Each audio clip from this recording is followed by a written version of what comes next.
Welcome, everyone, to the House at 1229. I'm Tammy Haddad. Yes, thank you. Thank you for applauding at my name, because we've got big stars here, and I appreciate it.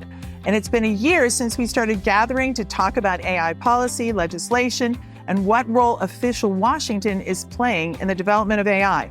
We've talked to government leaders, policy leaders, AI technologists, and advocates. And today, we turn to the funders who are investing in the future of AI. We're gathered here for a special night, the official DC launch of the General Catalyst Institute. Yes, that General Catalyst. That's right. The legendary venture capital firm is here in our nation's capital.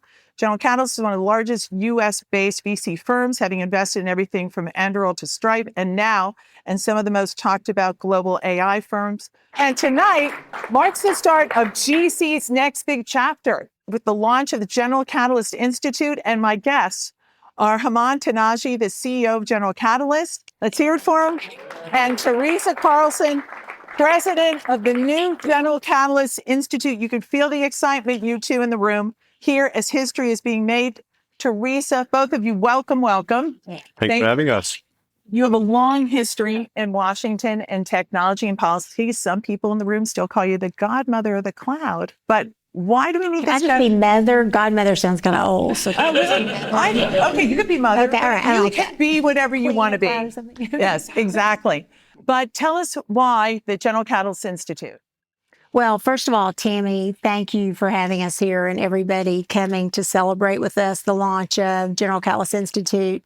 This is a really important effort for, I think, just policy in general, for the advocacy of really transformative technology. And General Catalyst is really leading the way. I shared with everybody this week, I've been working with General Catalyst and Hemant and the team now for a bit over a year as an advisor, and then came on full-time just not that long ago. But Hemant and I have been talking for a while about the importance of public policy.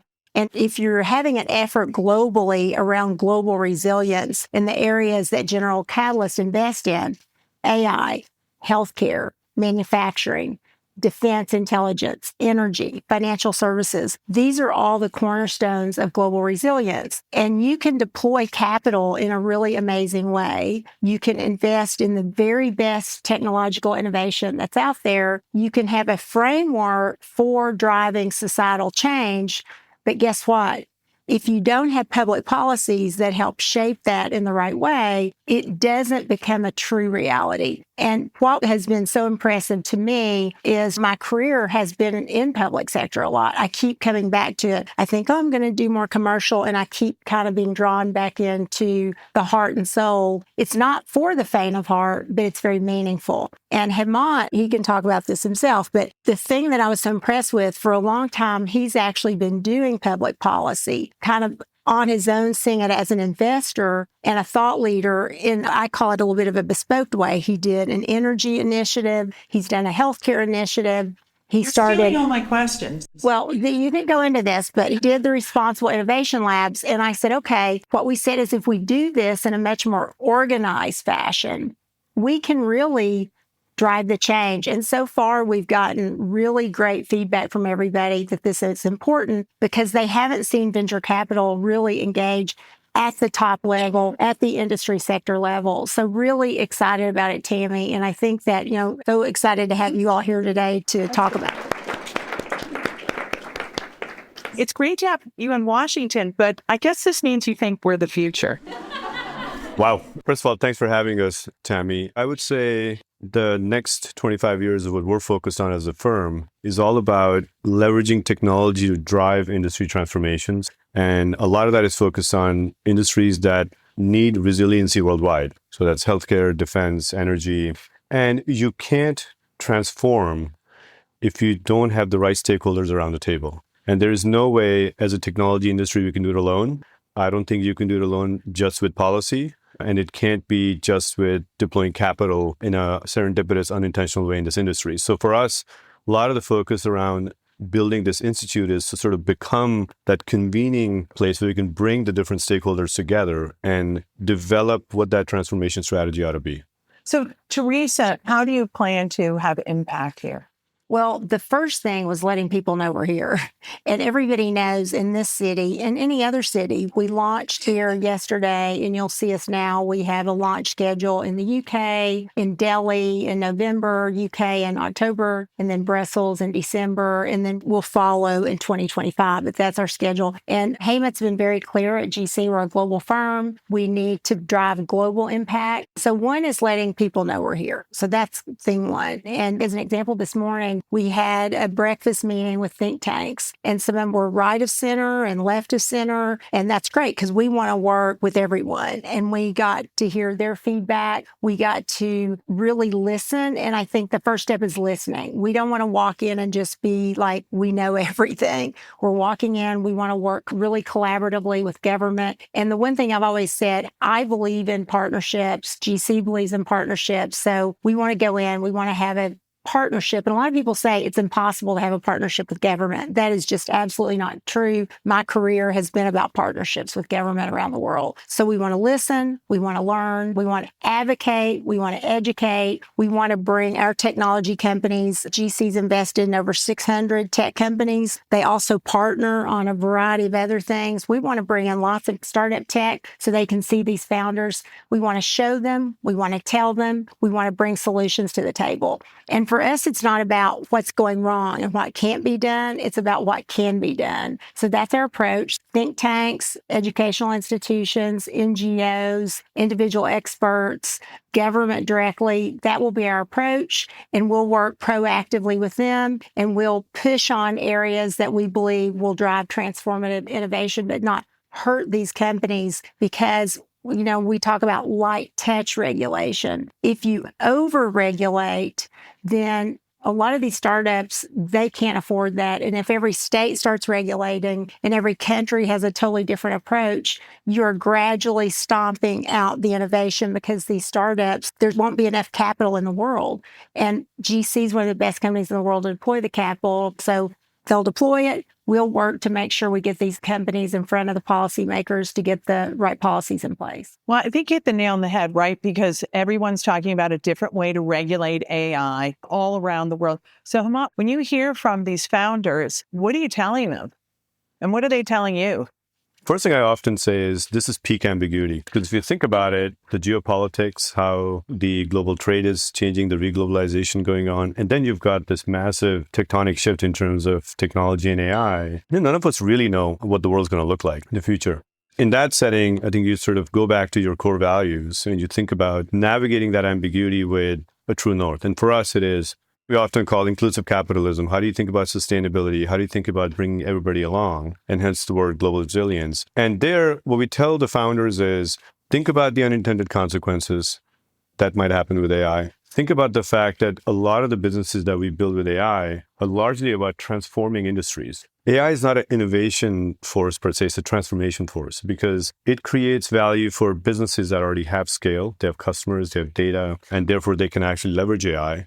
So when we think about that transformation, what are we really doing? We're actually introducing an AI workforce that sits next to the human workforce, and that has implications on how these businesses get run, and B, what's going to happen to work for the rest of us as it becomes more and more economical to use more and more of the AI workforce in different use cases. So being intentional about what is the world we're creating, in some ways, industry by industry, and then department by department in any given business. What is that going to look like is something we talk a lot about with the founders. I mean, I'll give you an example. We have a business that's building AI-based call centers. And what happened in the last 30 years, because of the globalization and the ability to leverage offshore labor, we sent a lot of those jobs to countries like Philippines and India and others, and we sort of took advantage of labor productivity. With AI, we're going to onshore, with AI productivity, all those jobs back. So we'll build these vibrant, really interesting next-generation call center businesses at a high margin.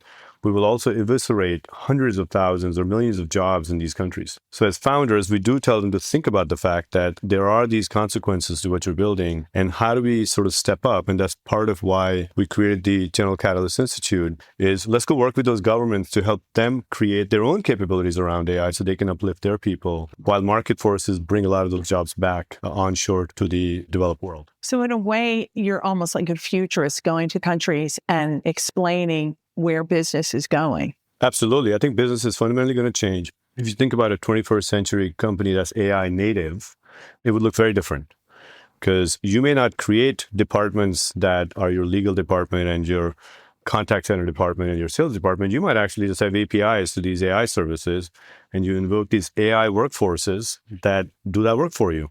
So what happens to all the jobs? I think you can envision businesses that become very successful, very profitable as a result of that, but also need a lot fewer jobs.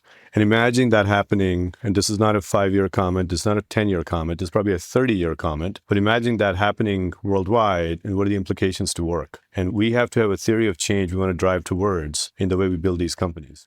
It's funny, starting the Washington AI Network, I've been surprised how many people in government, private industry have come together because they don't really know what's happening. But it sounds like you're doing that on a global scale and talking to the different countries and bringing all the players together. Let's go back to the founders for a minute. I want to ask both of you, because you're clearly trying to get more startups up and running. I think that's the race in AI, to try to get as many businesses around the world. I don't mean just in the US.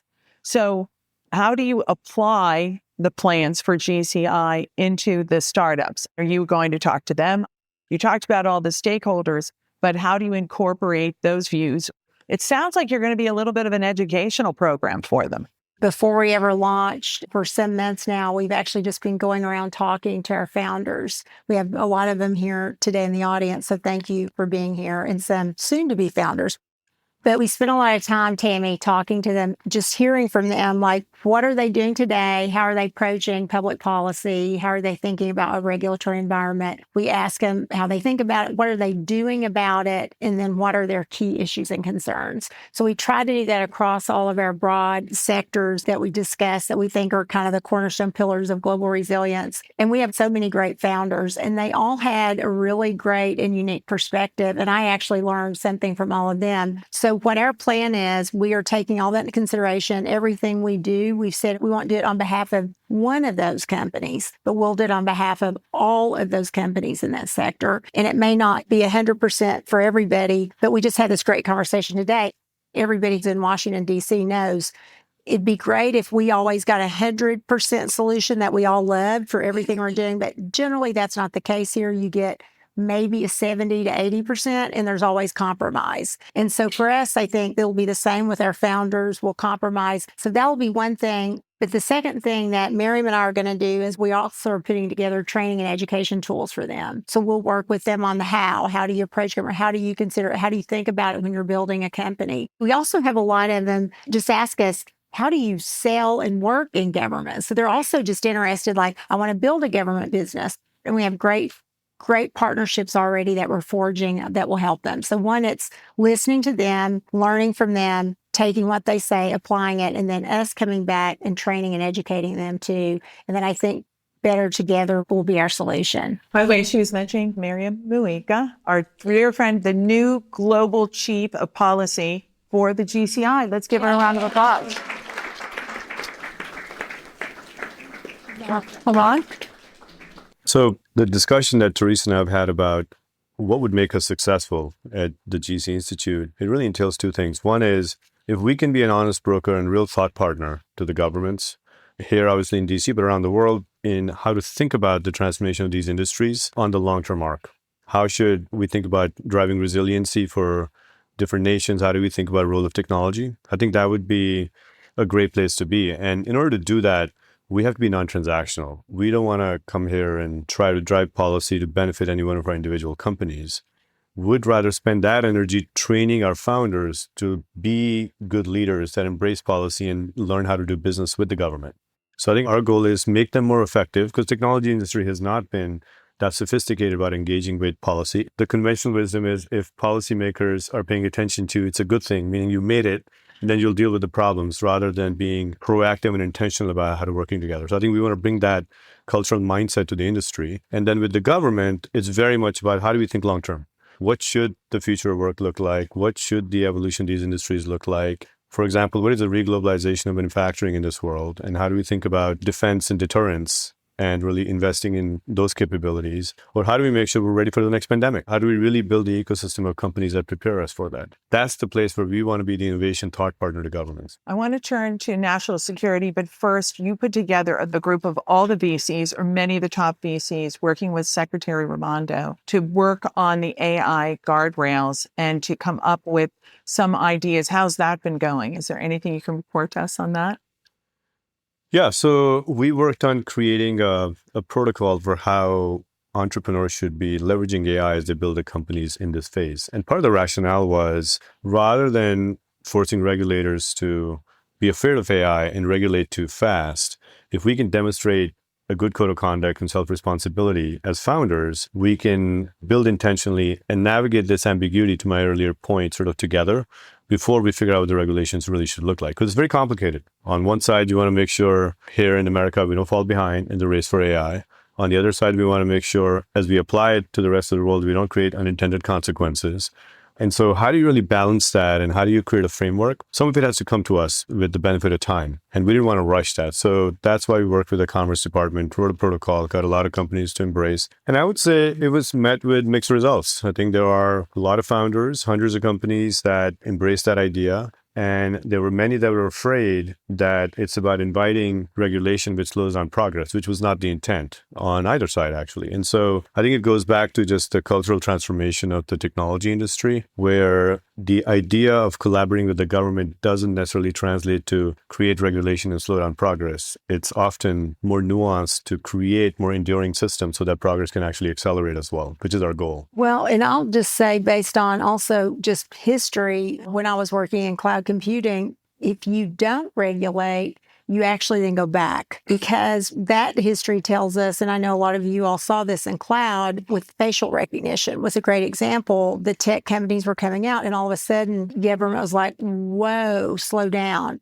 So then I was at Amazon at the time. We had to stop a lot and go back to government and say, will you help us please create the right models and standards for this? So I actually think sometimes going a little bit slower to go faster is a good thing, because if you don't engage government, and that's, I think, part of our philosophy with Institute, let's engage government early and actually educate them on, look, light touch regulation is good. Over-regulation stomps out innovation. So just having this conversation and having a dialogue, because they want to understand. And part of it, again, we're not doing it in a really organized fashion. So the light touch regulation for us is going to be key when it comes to AI. Otherwise, I'm afraid we're going to have to stop and keep going back and then try to go forward again.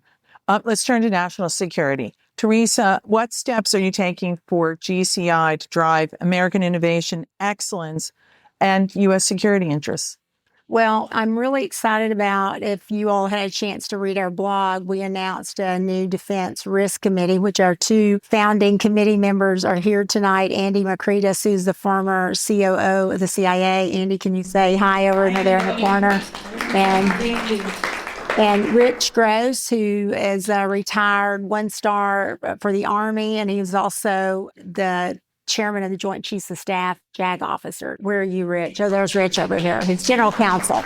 And I'll also just say, there's somebody in the room, I'll just point out John Edwards, who I've worked with for years, who was also at the Central Intelligence Agency helping drive cloud, and has also been kind of a side individual talking to us about the importance. And we're doing that as one initiative to really think about responsible policies also. Secretary Mattis with the Defense Innovation Board had a group that talked about this a lot, and this has been written about on responsible investing in innovation in the defense and intel sector. And we want to add to that. We have so many great companies that we've invested in both in the U.S. and internationally. So I think it's important for us to get out there with a dialogue on that and have a really great discussion. So that'll be one. Also, Tammy, it's going to be important for us to get in front of those committee members that are driving and thinking about this both at the House and the Senate side, and the individuals that, think tanks we can work with, other groups that are really writing and thinking about these top issues, because I don't know that we're going to see anytime soon the war go away. We might see an expansion, and we need technology to be ready and prepared,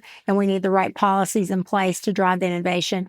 And what we hear from our defense and intelligence partners is they want to go faster, they want access to this innovation, and they want to be able to see that innovation. So that's really part of our strategy too, make sure they see what's available and then work with the lawmakers to make sure we can get it out in front of them. And there's no acquisition or policy barriers that allow them to move really quickly when they want access to this innovation. Hemant? Investing in defense and security has been something, first of all, we've done for 20 years. We made our first investment by acquiring a company called BN Technologies, which is where the ARPANET was invented. It was a defense contractor, often called the Third University in Cambridge, Massachusetts. And we invested in Inaugural, we invested in Helsing in Europe. And every time we do one of these, it becomes extremely controversial because everybody's got an opinion in the partnership because it's defense and it's people's lives, and none of us were experts. So really, I want to give Paul Kwan, our head of global resilience, credit for creating this risk committee so that we can actually lean on experts that have thought a lot about this. Ultimately, our goal is how do you create deterrence so that democratic freedoms remain, in fact, frankly, capitalism remains, which for us is a license to stay in business.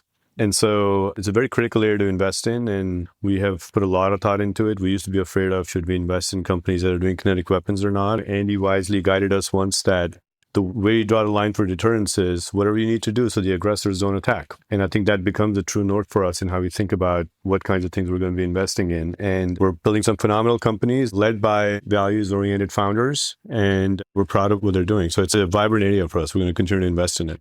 Hemant? I do want to give an extra shout out. Paul and I did a podcast with you, but Paul came from Morgan Stanley and was an M&A banker. And Hemant, I think you've had him on for like 3 years now. And he's part of the reason I came. I say he's a great recruiter, but I just want to say he is so passionate about defense and intelligence. And for somebody who really didn't have a true background, he has picked up very quickly from these founders what they need and thoughtfully investing. And again, to his credit on setting up this committee that will work with them through the Institute. But it's an important step. It's a thoughtful step. So a shout out to Paul because he really is just passionate about this. We call him General Quan, actually. Internally. I'm sure he likes that.